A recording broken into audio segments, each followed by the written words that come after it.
بسم اللہ الرحمن الرحیم وبہ نستعین سبحانک لا علم لنا الا ما علمتنا انک انت العلیم الحکیم الحمد للہ رب العالمین والصلاة والسلام علی سید المرسلین وعلی آلہ وصحبہ اجمعین ومن تبعہم بإحسان الی یوم الدین اعوذ باللہ من الشیطان الرجیم بسم اللہ الرحمن الرحیم آمن الرسول بما انزل الیہ من ربہ والمؤمنون کل آمن باللہ وملائکتہ وکتبہ ورسلہ لا نفرق بین احد من رسلہ وقالوا سمعنا واطعنا غفرانک ربنا والیک المصیر۔ سامعین کرام، اہل جفا کا تذکرہ خصائص نبوت کے باب میں جاری ہے، اور گزشتہ دروس میں یہ بیان کیا گیا کہ فلاسفہ نے نبوت کو اکتسابی قرار دیا، اور اس ضمن میں ان کے جو خیالات ہیں اس نے فلاسفہ کو اور انبیاء کرام علیہم الصلاۃ والسلام کو ایک مقام اور ایک رتبے میں کھڑا کر دیا، بلکہ بعض حیثیتوں سے عقلیت پسندوں کو فلسفہ اور منطق میں کمال حاصل کرنے والوں کو نعوذ باللہ انبیاء کرام سے افضل قرار دیا۔ یہی فکر اور یہی خیال اہل تصوف میں آیا، چنانچہ ابن عربی کے اقوال اور اس کے متبعین کے بعض اقوال کا تذکرہ پچھلے دروس میں کیا گیا۔ ان کے یہاں اولیاء کو انبیاء سے افضل قرار دیا گیا، اور پھر اس سلسلے میں لوگوں کو مطمئن کرنے کے لیے، جس کو ہم آج کنونس کرنا کہتے ہیں، لوگوں کو کنونس کرنے کے لیے کچھ ایسے فلسفے اور ایسی باتیں بیان کی گئی جس سے وہ لوگوں کے لیے قابل قبول بن سکے۔ لیکن پچھلے درس میں ہم نے پڑھا کہ اس کوشش میں ان کے یہاں مختلف قسم کے تناقضات ہیں۔ ایک طرف وہ کہتے ہیں کہ اولیاء، اور ابن عربی کی اصطلاح میں انبیاء الاولیاء، ان لوگوں کی طرف اللہ تبارک و تعالیٰ وحی کرتا ہے، یا وہی فرشتہ ان کو بھی وحی پہنچاتا ہے جو انبیاء کرام اور نبی کریم صلی اللہ علیہ وسلم کو پہنچاتا تھا، اور یہ ان کا روحانی خطاب، روح محمدی اور مشہد مظہر محمدی کی طرح ان کو بھی مخاطب کرتا، اور اس خطاب کے ذریعے سے انہیں پوری شریعت کا علم، احکام معلوم ہو جاتے۔ ظاہر سی بات ہے کہ یہ نبی کریم صلی اللہ علیہ وسلم آپ کے علم اور آپ کی طرف وحی کیے گئے دین کی توہین ہے، اہانت ہے، اس کی اس طرح سے تنقیص ہے کہ اگر ایک عام انسان مسلمان کہتے ہوئے اپنے آپ کو اگر ان باتوں کو مان لیتا ہے تو قرآن اور حدیث کی بنیادی تعلیمات سے اور اس کی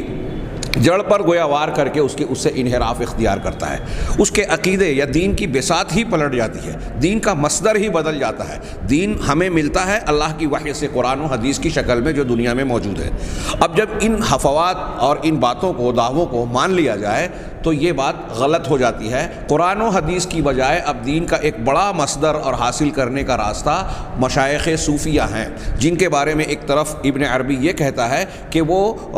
وحی ان کو اسی طریقے سے اللہ تعالیٰ تعلیمات دیتا ہے جیسے اپنے پیغمبر کو دی۔ اب وہاں جب اعتراض اٹھا کہ کیا انہوں نے نئی شریعت پیش کی، تو ایک طرف وہ کہتا ہے کہ نہیں، ان کو اس وحی کے ذریعے سے، ملک اور فرشتے کے ذریعے سے جو باتیں پہنچائی جاتی ہے، خطاب کیا جاتا ہے، یہ بتایا جاتا ہے کہ جو کچھ محمد صلی اللہ علیہ وسلم کی طرف وحی کی گئی ہے وہ شریعت محمدی ہی ہے، اور آپ کی طرف جو چیزیں بتائی جا رہی ہے، یہ تعریف کی جا رہی ہے، وضاحت کی جا رہی ہے کہ یہ شریعت محمدی کا ہی حصہ ہے۔ اور پھر دوسری طرف یہ بھی کہتا ہے ابن عربی اور صوفیہ کہ جو نبی کریم صلی اللہ علیہ وسلم سے حاصل ہونے والا علم، شریعت، دین اور شرعی احکام ہے، اس کو غلط نہ قرار دے، لیکن دوسری طرف ایسے کچھ احکامات جو انہیں اپنے خطاب روحانی سے حاصل ہوئے ہیں، یعنی ان کو جو وحی ہوئی ہے، دوسرے لفظوں میں وہ وحی نہیں کہتے، ہم کہہ رہے ہیں، اور وہی حاصل ہے، تو اس کو جو باتیں حاصل ہو رہی ہے اس کے لیے ضروری ہے کہ جو کچھ مشاہدہ اور کشف اسے حاصل ہوا ہے اور اپنی اس دلیل پر وہ عمل کرے، اس کی اتباع کرے، یعنی قرآن اور حدیث کی اتباع نہ کرے۔ یہ پیچھے گزری کچھ باتیں، ان کے ابن عربی کے تناقضات اور تضادات کا تذکرہ ہوا تھا۔ یہاں بہت اہم موضوع جو میں نے پیچھے دہرایا آگے سے جوڑنے کے لیے یہ ہے کہ انہوں نے نبوت پر ضرب لگانے کی کوشش کی، نبوت کی حیثیت مجروح کی، عام آدمی اور جاہلوں کو جو ہے اس سے دھوکہ دینے اور گمراہ کرنے کی بھرپور کوشش اور سازش کی، پورا انتظام کیا۔ میں صرف یہ کہہ رہا ہوں کہ یہ جو باتیں ہم نے ابھی پڑھی ہیں، اگر اس بات کو انہوں نے لوگوں تک پہنچانے میں یا منوانے میں کامیابی حاصل کر لی تو وہ جو بندہ اس کو اختیار کرے گا، ان کے اس دھوکے کا شکار ہوگا، وہ واضح طور سے یہ بات معلوم ہو سکتی ہے کہ وہ مسلمان تو نہیں رہے گا، اپنے آپ کو مسلمان کہے گا لیکن قرآن و حدیث کی بجائے ایک دوسرے دین کو مانے گا جس پر دعویٰ اور ملمہ تو قرآن و حدیث کا ہے لیکن وہ قرآن و حدیث نہیں ہے۔ ایک طرف یہاں آگے ہم بڑھتے ہوئے عرض کرنا چاہتے ہیں کہ ایک طرف یہ لوگ نبوت، شان نبوت، علم نبوت کو نشانہ بناتے ہیں، اور اسی سلسلے کو آگے بڑھاتے ہوئے آگے ہماری کتاب میں یہ تذکرہ کیا گیا کہ یہ لوگ جو ہیں وہ ان علماء امت اور فقہائے ملت کا مذاق اڑاتے ہیں، انہیں نشانہ بناتے ہیں جو اللہ اور رسول اللہ صلی اللہ علیہ وسلم کی تعلیمات کو سیکھتے سکھاتے ہیں، استنباط کر کے لوگوں تک دین حق کی صحیح تعلیمات پہنچاتے ہیں، جن کا مشغلہ ہی یہی رہا کہ اللہ تبارک و تعالیٰ نے آسمان سے جو شریعت نازل کی ہے وہ قرآن ناطق کی شکل میں ہو، وحی متلو کی شکل میں، یا وحی غیر متلو سنت کی شکل میں، اسے سیکھیں سکھائیں اور اس طریقے سے دین کی اس امانت کی حفاظت کریں اور اگلی نسلوں تک پہنچاتے ہوئے دعوت و تبلیغ کے فریضے کو آسان سے آسان تر بناتے رہیں۔ اس خدمت کو انجام دینے والوں کو ان لوگوں نے نشانہ بنایا۔ چنانچہ کہہ رہے ہیں کہ ایک طرف یہ چیز کیا انہوں نے اولیاء اور صالحین، اور کبھی ان کو نبی کے درجے کا کہتا ہے، کبھی صاحب شریعت کے مقام پر بٹھاتا ہے، کبھی مجتہد کے درجے پر کہتا ہے۔ یہ تناقضات تو اعتراض سے بچنے کے لیے ہے، اصل نشانہ نبوت اور علم نبوت ہے۔ آگے کہہ رہے ہیں کہ ابن عربی جو ہے اس کے ساتھ ہی ساتھ جو ہے فقہا اور محدثین کو علماء رسوم کا نام دیتا ہے۔ کل کے درس میں، اس سے پہلے کے درس میں تھوڑا سا اس کا تذکرہ ابتدائی عبارت کا ہوا، میں اس کو دہرا رہا ہوں۔ علماء رسوم یعنی رسمی ظاہری قسم کی باتوں کو جاننے والے علماء، محدثین اور فقہا کو یہ کہہ رہا ہے الذین لا یعرفون حقیقت ما جاء بہ النبی صلی اللہ علیہ وسلم۔ وہ اس کا کہنے کے مطابق یہ علماء رسوم اور محدثین، فقہا، مفسرین، یہ نبی صلی اللہ علیہ وسلم کی لائے ہوئی تعلیمات اور شریعت کی حقیقت کو نہیں جانتے، یعنی یہ حقائق سے جاہل ہے، لا علم ہے۔ وَيُسَمِّيهِمْ أَيْضًا بِحَفَظَةِ الْحُكْمِ النَّبَوِيِّ، اور ساتھ ہی ساتھ ان کو کیا کہتے ہیں وہ لوگ کہ یہ حکم نبوی کے محافظین ہیں۔ آسان لفظوں میں کہیں یہ قال رسول کے رسول کے قول کے محافظ ہیں۔ ابھی آگے عبارت جو آ رہی ہے وَمَثَّلَ لَهُمْ بِبَعْضِ الصَّحَابَةِ وَالتَّابِعِينَ، اور اس کے لیے بعض صحابہ اور تابعین تک کی مثال دے دی۔ اب یہ صحابہ اور تابعین جو حکم قول نبوی اور حکم نبوی کے محافظ صرف رہ گئے اور ظاہر کو جانتے ہیں، حقیقت سے ناواقف ہیں، باطن کو نہیں جانتے، تو ظاہر سی بات ہے کہ یہ ان کی تنقیص اور اہانت ہوئی یا نہیں ہوئی۔ وَذَكَرَ مِنْهُمُ الْأَئِمَّةَ الْأَرْبَعَةَ، اور ان لوگوں میں ائمہ اربعہ کا بھی ذکر کیا کہ یہ علماء رسوم ہیں، قال اور حکم نبوی کے محافظ ہیں، بس ظاہر پرست، ظاہر کے جاننے والے۔ یہ دیکھیے صحابہ ائمہ اربعہ کی بے عزتی ہو رہی ہے۔ اگر یہی بات کسی اہل الحدیث کی طرف غلط طور پہ بھی منسوب ہو جائے، وہ ان کے کسی اجتہادی بات کو خطا قرار دے، تو ہمارے یہاں یہ شور مچایا جاتا ہے کہ دیکھو یہ بزرگان دین اور امامان دین کی توہین اور اہانت کر رہے ہیں۔ اہل تصوف کے یہاں بزرگان دین اور اولیاء و صالحین تو چھوڑیے، انبیاء کرام علیہم الصلاۃ والسلام کی شان میں بالکل صریح اور کھلی گمراہی جو ہے گستاخیاں کی گئیں، ان کی حیثیت اور مرتبے کا رد کیا گیا، لیکن اس کے باوجود انہوں نے جو ہے اپنے اوپر پردہ ڈال رکھا ہے شرافت کا، دینداری کا، اور لوگوں کے درمیان وہ اپنا جو یہ خرافات والا دین ہے اس کو فروغ دیے جا رہے ہیں۔ کہہ رہے ہیں وَأَمَّا السَّادَةُ عِندَهُ فَهُمْ، اب رہا ابن عربی کے پاس اس دین کے سردار سادات کون ہیں؟ فہم حفظۃ الحال النبوی، جو سادات ہیں یہ وہ لوگ ہیں جو حال نبوی کے محافظین ہیں، حال نبوی کے محافظ ہیں۔ یہ الفتوحات المکیہ سے مروی ہے، کہہ رہے ہیں کہ یہ لوگ جو حال نبوی جس کو کہہ رہے ہیں، اس کو حاشیے میں انہوں نے کہا کہ اہل حقیقت اور علم لدنی اور علم باطن والا کہتے ہیں۔ اہل تصوف اپنے علماء کو یا عارفین جن کو وہ کہتے ہیں، ان کے بارے میں کہتے ہیں کہ یہ جو علماء ہیں، مشائخ ہیں، علماء نہیں مشائخ، عارفین کی اصطلاح استعمال کرتے ہیں، یہ علم حقیقت رکھتے ہیں، علم لدنی رکھتے ہیں۔ یہ علم لدنی ہاں یہ حضرت خضر علیہ السلام کے باب میں جو اللہ تعالیٰ نے لدن علم کہا نا کہ ہم نے اپنے پاس سے علم دیا، تو یہ اس کی طرف نسبت کر کے کہتے ہیں کہ یہ ان کو علم لدنی حاصل تھا۔ علم لدنی یعنی اپنے پاس سے علم، ایسا علم جس کو اللہ تعالیٰ نے بندے کے اندر خود سے ڈال دیا۔ یہ نبی کے ذریعے سے علم انہیں حاصل نہیں ہوا اور اس کی ضرورت بھی نہیں ہے۔ دیکھیے غیر محسوس طریقے پہ نبی کی ضرورت نہ ہونے کا احساس دلایا گیا، شعور میں ڈالا گیا کہ نبی کی ضرورت نہیں ہے۔ پیر صاحب، شیخ صاحب، بزرگان دین یہ براہ راست علم لدنی اور کشف وغیرہ کے ذریعے سے اللہ تبارک و تعالیٰ کا علم حاصل کر لیتے ہیں، یہ بھی دعویٰ کیا گیا پیچھے۔ تو یہ نبوت اور نبوت کے مقاصد پر ضرب ہے۔ ہاں ظاہر سی بات ہے کہ اگر آپ نبوت ختم کر دیں تو شریعت ختم ہو جاتی ہے۔ علم ایمان بالرسول ہمارے ایمانیات کا ایک اہم بنیادی جز ہے جس پر ہم گفتگو کر رہے ہیں۔ آمن الرسول بما انزل الیہ کی آیات کے تناظر میں اللہ پر ایمان، ملائکہ پر، رسولوں پر اور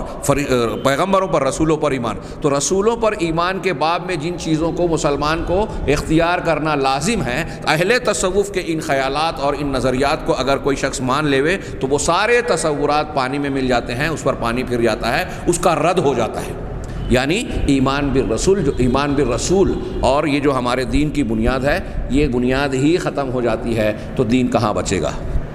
تو آگے کہہ رہے ہیں کہ یہ اہل حقیقت اور علم لدنی یا علم باطن والے بھی کہلاتے ہیں۔ وَكُلُّ هَذِهِ، یہ حاشیے میں نے کہا کہ وَكُلُّ هَذِهِ تَسَمِّيَاتٌ بِدْعِيَّةٌ، یہ جتنے بھی نام ہیں یہ بدعتی نام ہیں۔ ہاں کیوں یہ نام اختیار کیے گئے، کیوں یہ اصطلاحات بنائی گئی اور اس کی اپنی اپنی تشریحات کی گئی؟ یہ لوگوں کو دھوکہ دینے کے لیے تاکہ شریعت کے احکام کے دائرے سے نکلا جائے۔ اللہ اور رسول صلی اللہ علیہ وسلم کے احکامات کی جو پابندی ایک مومن بندے پر عائد ہوتی ہے جب علم لدنی اور یہ حقیقت کی معرفت اور مغز اور گہرائی کے علم ظاہر سے ہٹ کر دوسرے علم کی بات اور دعویٰ کیا گیا کہ کچھ حقیقت وہ بھی ہے، تو اس کا مطلب یہ کہ قرآن و حدیث کی جو تعلیمات پڑھائی جاتی ہیں، ہاں جس کو سکھایا جاتا ہے، ان سب کو لپیٹ کر رکھ دیا جائے، ان کی ضرورت نہیں ہے، وہ تو بے عزتی کی چیز ہے، ہاں کم درجے کی چیزیں ہیں۔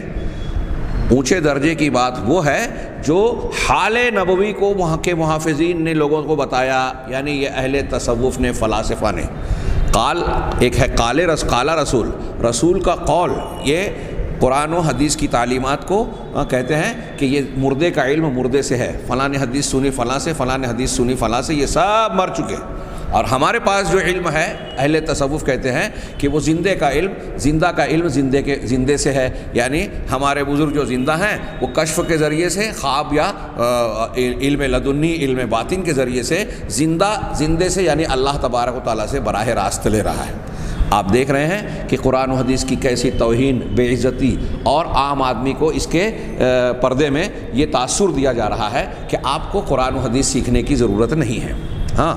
جبکہ اللہ تبارک و تعالیٰ نے پہلا لفظ جو آسمان سے نازل کیا، اقرا، پڑھیے، کیا پڑھیے؟ علم لدنی، علم حقیقت۔ اللہ کے رسول صلی اللہ علیہ وسلم کو کس چیز کو پڑھنے کا حکم دیا جا رہا ہے؟ ہاں بہرحال ابھی آگے ہم دیکھیں گے۔ کہہ رہے ہیں کہ یہ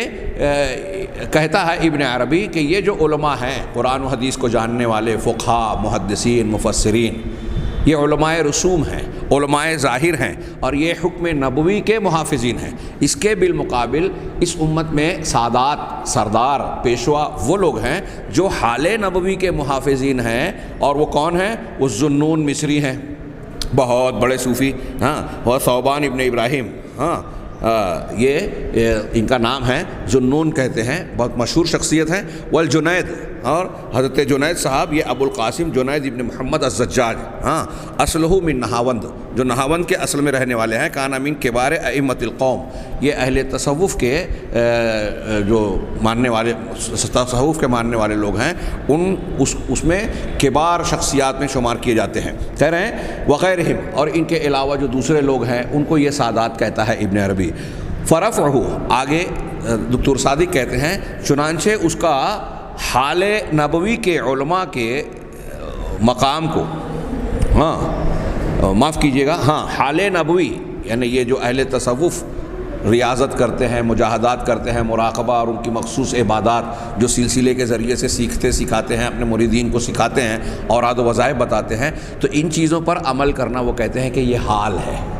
ہاں، اس کے دعوے بہت دور دور سے کوڑیاں لاتے ہیں، ایسی ایسی جگہوں سے جہاں پرندہ پر نہ مارے، چرندہ چر نہ مارے۔ ہاں، کہ دیکھیے نبی کریم صلی اللہ علیہ وسلم نبوت کے ملنے سے پہلے، نبوت کے ملنے سے پہلے آپ غار حرا میں جا کے تحنث اور تعبد والا معاملہ اختیار کرتے تھے، کئی روز تک وہاں اللہ تبارک و تعالیٰ کا ذکر و عبادت کرتے، اسی میں مصروف رہتے۔ تو یہ لوگ اسی سے استدلال کر کے کہتے ہیں کہ ہم خانقاہوں میں جو ٹھہرتے ہیں یہ نبی کریم صلی اللہ علیہ وسلم کی وہ سنت ہے۔ یہ نبی صلی اللہ علیہ وسلم کی سنت نہیں ہے درویشی خانقاہیت، یہ یونانی فلسفے کی سنت ہے، یہ ہندوؤں کی کہ سنیاس کی سنت ہے، یہ عیسائیوں کی رہبانیت کی سنت ہے۔ نبی کریم صلی اللہ علیہ وسلم نے تو صاف کہہ دیا کہ اسلام میں رحمانیت کا کوئی تصور نہیں ہے۔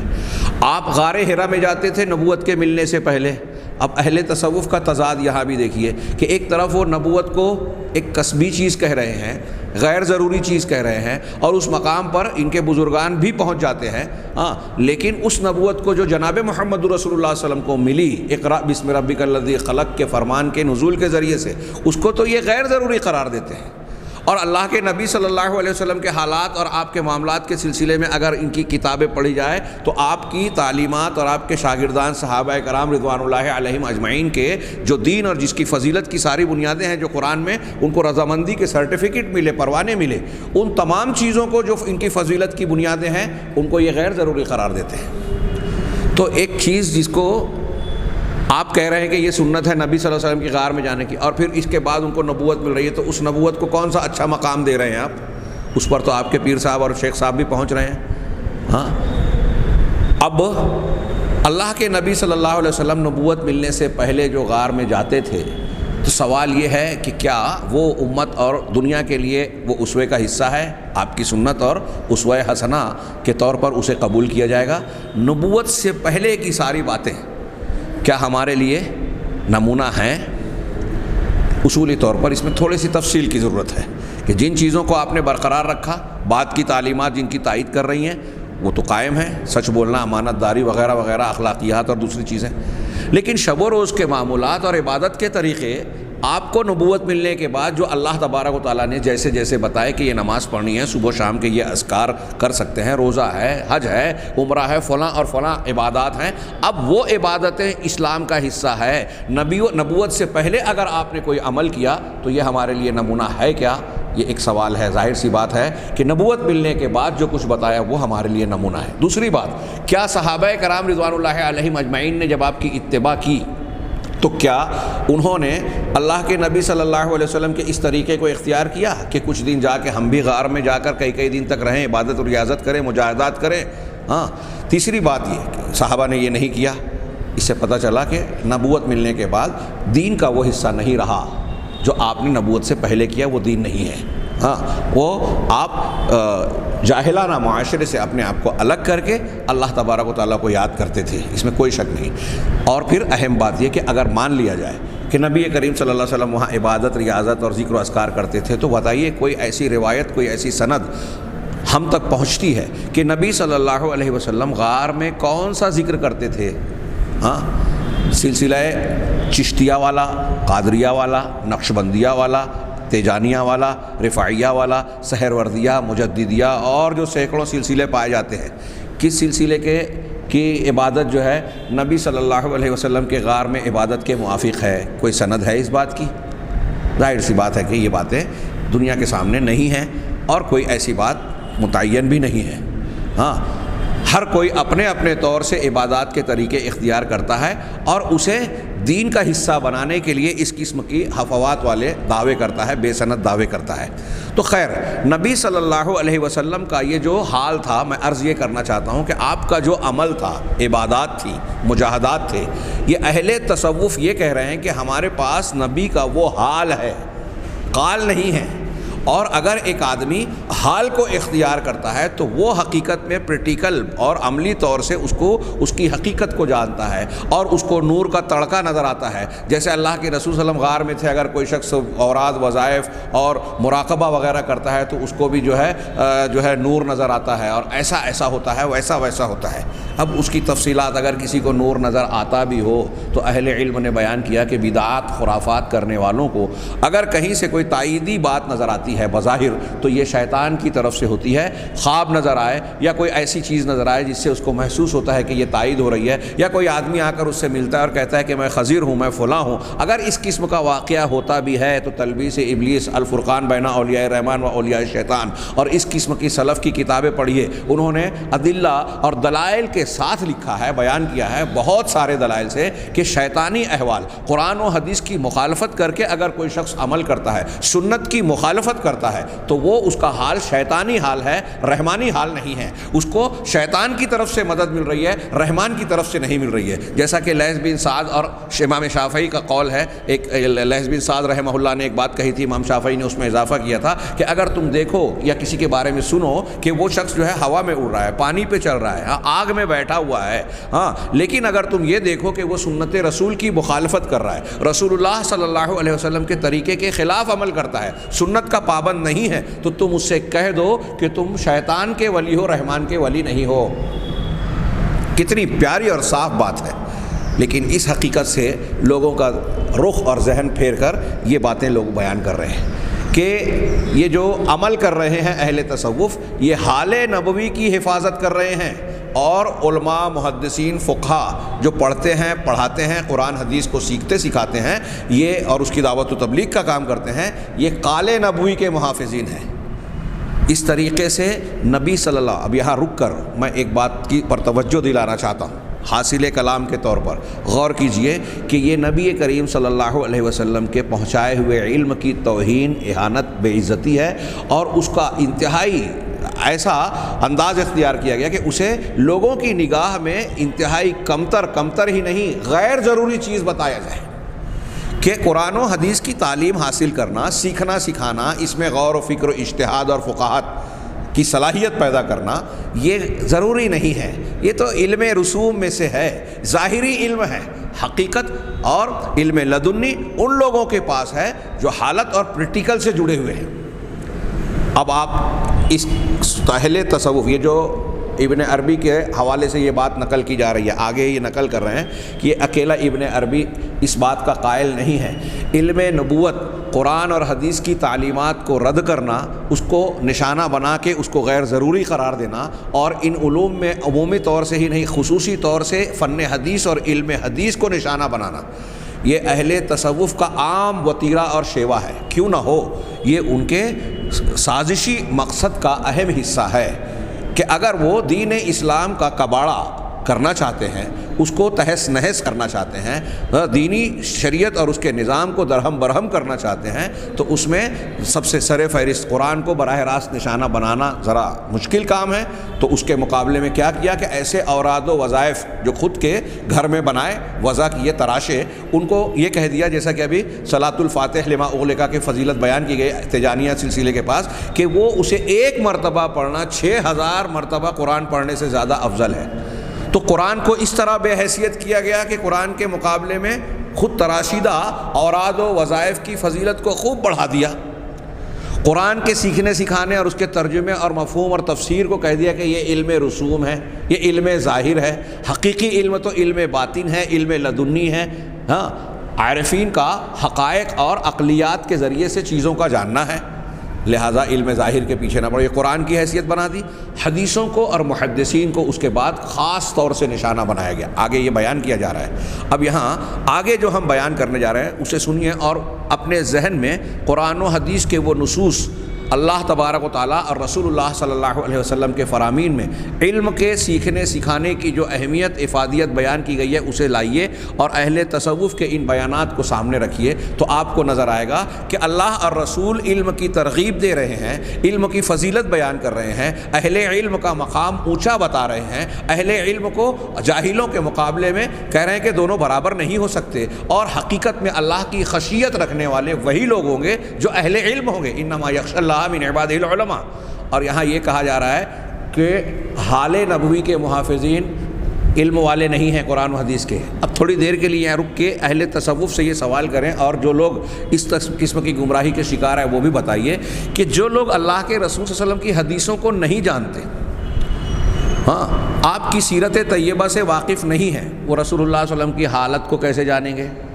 آپ کہہ رہے ہیں کہ یہ محدثین، علماء، فقہا یہ قال نبوی کے محافظین ہیں، حکم نبوی کے محافظین ہیں، علم رسوم ہے۔ یہ تھوڑی دیر کے لیے ابھی مان لیا جائے آپ ہی کی بات کو، اگر یہ علم ظاہر ہے، علم رسوم ہے، ہاں، اور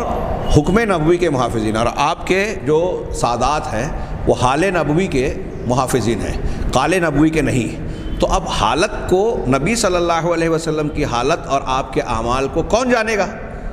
جو اللہ کے رسول صلی اللہ علیہ وسلم کی حدیثوں کا علم رکھے گا اسی کو تو آپ کی حالت کا علم ہوگا نا۔ جسے حدیثیں معلوم ہی نہیں ہیں وہ کیسے جانے گا کہ نبی کریم صلی اللہ علیہ وسلم کی سنت، آپ کا اسوہ، آپ کی سیرت کس معاملے میں کیسی تھی؟ تو حال کو جاننے کے لیے قال کا جاننا ضروری ہے، اس کے بغیر آپ حالت کو نہیں پہنچ سکتے۔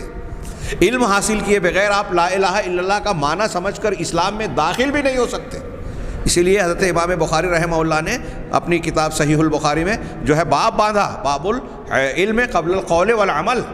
کہ علم کا باب، قول و عمل سے پہلے آپ شریعت کا کوئی قول اختیار کریں، کوئی بات کہیں، عقیدہ اختیار کریں یا کوئی عمل کریں، اس سے پہلے آپ کو اس کا علم ہونا ضروری ہے۔ اسی لیے اللہ تبارک و تعالیٰ نے سب سے پہلے اقرأ بسم ربک الذی خلق والی آیت نازل کی۔ یہ سب سے پہلے آپ کو پڑھنا ہوگا۔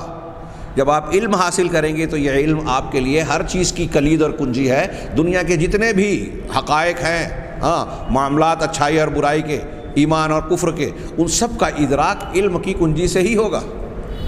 خیر آگے آپ دیکھیے، یہ کہہ رہے ہیں کہ وہم کہہ رہے ہیں چنانچہ ان کا حال نبوی کے علماء کے مقام کو بلند کرنا، یا دوسرے لفظوں میں حقیقت کے مقام کو بلند کرنا جیسا کہ ان کا گمان ہے، اور علماء شریعت کا، ہاں، خاص طور سے علماء حدیث کا، علماء شریعت اور خاص طور سے علماء حدیث کی تنقیص کرنا، ان کی بے عزتی کرنا۔ اسی طریقے سے وہ تزہید الناس فی العلم خاصتاً علم الکتاب والسنہ، اور لوگوں کو علم سے بے رغبت بنانا، یعنی لوگ علم سے اپنی دلچسپی ختم کر لیں، تزہید، زہد اختیار کریں یا بے رغبتی برتیں، یعنی لوگوں کے اندر سے علم کی دلچسپی اور رغبت کا خاتمہ کرنا بطور خاص قرآن اور حدیث کے علم کا۔ ہاں، یہ لیس مذہب ابن عربی وحدہ، یہ اکیلے ابن عربی کا مذہب نہیں ہے، بل ہوا مذہب اغلب الصوفیہ، بلکہ یہ اکثر صوفیہ کا مذہب ہے۔ بہت اہم بات ہے۔ ہاں، میں ان باتوں کو دہراتے ہوئے، ہو سکتا ہے میرے بیانات میں کچھ ایسا انداز ہو کہ لوگوں کو جو ہے کچھ اکتاہٹ یا بوجھل پن محسوس ہو، لیکن میں یہ بار بار عرض کر رہا ہوں کہ یہ جو باتیں میں بیان کر رہا ہوں، ہاں، ان باتوں کو بہت توجہ سے سنیں، اور میری گزارش تو یہ ہے کہ خاص طور سے طلباء، اہل علم اس کو خاص جانیں۔ جب سے میں ان امور پر درس دے رہا ہوں، میرے دل میں یہ خیال بھی امڑ رہا ہے کہ ہم نے بھی بذات خود ان پہلوؤں پر اتنی توجہ نہیں دی دعوت و تبلیغ کے معاملے میں، عوام کو آگاہ اور بیدار کرنے کے سلسلے میں، جتنی کہ ان موضوعات پر اور ان مواد پر توجہ دینی چاہیے۔ یہ انتہائی خطرناک اور زہریلا، دین کے لیے یہ زہرناک تعلیمات ہیں۔ میں نے عرض کیا کہ یہ جو باتیں ہم پڑھ رہے ہیں، اگر اس بات کو، ان چیزوں کو جو اہل تصوف اور ابن عربی کے افکار کے حوالے سے ہم جان رہے ہیں، اگر ان چیزوں کو کوئی انسان قبول کر لے تو وہ مسلمان نہیں رہے گا۔ فتنے، شبہات کے فتنے کے سلسلے میں یہی ایک بات لوگوں کی گمراہی کے لیے کافی ہے کہ آدمی یہ سمجھ بیٹھے کہ نبوت کے مقابلے میں مشیخت جو ہے بہت اہمیت رکھتی ہے، علم نبوت اور قرآن و حدیث کی تعلیم کے مقابلے میں یہ علم حقیقت جو ہے وہ اہمیت رکھتا ہے۔ اگر یہ مان لے تو آدمی کا دین جو ہے وہ، اور یہ دین جو ہے وہ جو ہے تباہ و برباد اور تہس نہس ہو سکتا ہے اور ہو جاتا ہے۔ کہہ رہے ہیں کہ یہ بات صرف ابن عربی کا مذہب نہیں ہے، بلکہ اکثر صوفیہ کا ہے، بلکہ آج تو میں کہوں کہ تمام صوفیہ کے سلسلوں میں میں یہ باتیں پائی جاتی ہیں کہ یہ لوگ علم حدیث علم قرآن کے دشمن ہیں. سب سے پہلے یہ علم پر وار کرتے ہیں. بعض دوسرے اہل علم نے بھی اپنی کتابوں میں اس پر تفصیل سے روشنی ڈالی ہے. یہ اس پیراگراف کی 2-4 لائن ہیں. میں آج کے اس درس کو یہاں مکمل کرنا چاہوں گا اس پیراگراف کو پورا کر کے. کہہ رہے ہیں کہ لیسا حتی یضل اتباعہم. اب یہ جو مذہب انہوں نے اختیار کیا تو کیوں کیا؟ یہاں تک کہ ان کے متبعین، ان کے مریدین جو ہیں وہ جہالت اور اندھے پن کی تاریکیوں میں پڑے رہتے ہیں. اب اس کی وجہ سے ان کے پاس جو ہے ایسا علم ہی نہیں ہوتا جس کے ذریعے سے وہ حق اور باطل میں تمیز کر سکے. جب قرآن کو غیر اہم قرار دیا، علم حدیث اور محدثین کو، علماء حدیث کو جو ہے نشانہ بنا لیا. یہ علم حدیث کو بطور خاص نشانہ بنا رہے ہیں. اور جتنے بھی دنیا کے مسلم دشمن عناصر ہیں وہ حدیث اور حدیث کو ماننے والے اہل الحدیث ان کو سب سے پہلا دشمن مانتے ہیں، کیونکہ جانتے ہیں کہ ان کے پاس دین کا صحیح جوہر ہے، حقیقی دین کی بنیاد ہے قرآن اور حدیث. چنانچہ انہوں نے بھی انہی دونوں کو نشانہ بنایا اور ان دونوں کے جاننے ماننے والے علماء کو نشانہ بنایا. اب جب انہوں نے علم کو غیر ضروری قرار دے دیا تو ان کے جو متبعین ہیں وہ حق علم رکھتے ہی نہیں ہیں، تو ان کو اس بات کی تمیز ہی نہیں ہوتی کہ کون سی بات صحیح ہے کون سی غلط ہے. حق و باطل میں تمیز کرنے کی صلاحیت ختم ہو گئی. اب آسانی سے یہ اپنے مریدین کو جدھر چاہتے ہیں گھماتے ہیں، گمراہی میں لے جاتے ہیں. بڑی سے بڑی شرکیات اور کفریات اور بدعات میں، بڑے سے بڑے امور میں مبتلا کر دیتے ہیں اور ان کو اس بات کا احساس بھی نہیں ہوتا. کہہ رہے ہیں کہ والسنت والبدعہ، انہیں ان جہالت میں پڑے ہوئے مریدین کو حق اور باطل میں تمیز نہیں رہ جاتی، سنت اور بدعت کے اندر تمیز نہیں کر پاتے. وفی مقابل تنفیر الناس عن العلم الشرعی واہلہ یدعون الناس الی بدعہم التی قد توصلہم، اور لوگوں کو علم شرعی اور علم شرعی کے جاننے والوں سے نفرت دلا کر لوگوں کو بلاتے ہیں اپنی بدعات کی طرف. قرآن اور حدیث چھوڑ دیجئے، قرآن و حدیث کے جاننے والے علماء کو چھوڑ دیجئے، ان کی بے عزتی کرتے ہیں، ان کی تحقیر کرتے ہیں، بلکہ ان کی مذمت اور ان کی نفرت پیدا کرتے ہیں، مذمت کرتے ہیں، دلوں میں نفرت پیدا کرتے ہیں، اور اس کے بالمقابل وہ اپنی بدعات کی طرف لوگوں کو بلاتے ہیں. ایسی بدعات جو انہیں جنون، دنیا کے اندر جنون، پاگل پن اور کفر کی طرف دعوت دیتی ہے، اور آخرت میں جہنم کی طرف، جو بہت برا ٹھکانہ ہے، آخرت میں جہنم کی طرف لے جانے والی یہ بدعات ہے. امام شافعی کا یہ جو انہوں نے باتیں کہی ہیں نا، ہمارے علماء سلف کے اقوال ہے کہ جو تصوف اختیار کرتا ہے وہ پاگل ہو جاتا ہے. دلیل اور دانش کی باتیں اس پر اثر نہیں کرتی، وہ سننے کو بھی تیار نہیں ہوتا علم کی باتیں. جب علم اور عقل کی باتیں سننے کو تیار نہیں ہیں تو ظاہر سی بات ہے کہ وہ جہالت اور پاگل پن، جنون کا شکار ہے. کہہ رہے ہیں آگے شیخ نے کہا آخری جملہ کہ یہ جو بہت بڑی مصیبت اور بلا ہے، اور ان صوفیہ کے اقوال اور افعال سے عوام کا بہت بڑا طبقہ دھوکے میں پڑا ہوا ہے. اس وجہ سے میں یہ جو بات میں نے بیان کی ہے اس کی کچھ مثالیں آگے کی سطور میں ذکر کر رہا ہوں. مختلف بڑے بڑے صوفیہ کے اقوال اور احوال کا انہوں نے آگے ذکر کیا ہے، جو آگے ایک درس میں ہم اس کو بیان کریں گے. اللہ تعالی ہمیں خیر کی توفیق دے. وآخر دعوانا الحمدللہ رب العالمین.